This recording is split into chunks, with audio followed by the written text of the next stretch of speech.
அடுத்த ஜென்மம்னு ஒண்ணு இருந்தா அந்த பிறவியில சில்க் எனக்கு மகளாக பிறக்கணும்னு சொல்லியிருக்காரு மறைந்த நடிகர் வினு சக்கரவர்த்தி.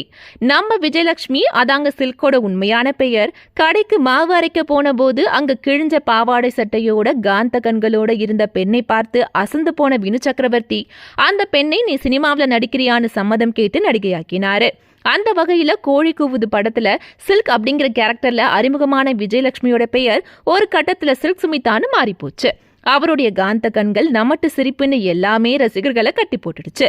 சில்க் ஐட்டம் டான்ஸ் இருந்தா மட்டும்தான் படம் ஹிட் ஆகும் அப்படிங்கிற நிலை வந்து அவரை கமிட் பண்ண தயாரிப்பாளர்கள் வீட்டு வாசல்ல தவம் இருந்த காலம் எல்லாம் உண்டு. ஒரு கட்டத்துல வினு சக்கரவர்த்தியோட கட்டுப்பாட்டுல இருந்து வெளியேறி பல படங்கள்ல நடிச்சு புகழின் உச்சிக்கு போன சில்க் சுமிதா யாரும் எதிர்பாராத விதமாக தன்னோட வாழ்க்கைய தானே முடிச்சுக்கிட்டாங்க.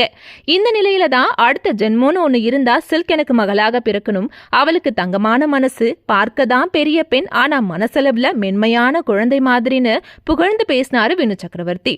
மனசுக்குள்ள வக்ரமான எண்ணங்களோட பல ஆண்கள் உலா வரும்போது கவர்ச்சி நடிகையாக இருந்தாலும் சில்க் சுமிதாவை மகளாக நினைத்து அன்பு காட்டிய வினு சக்கரவர்த்தி உண்மையாகவே கிரேட் தான் நினைக்கிறவங்க கமெண்ட் செக்ஷன்ல ஒயிட் ஆட் போடுங்க மக்களே.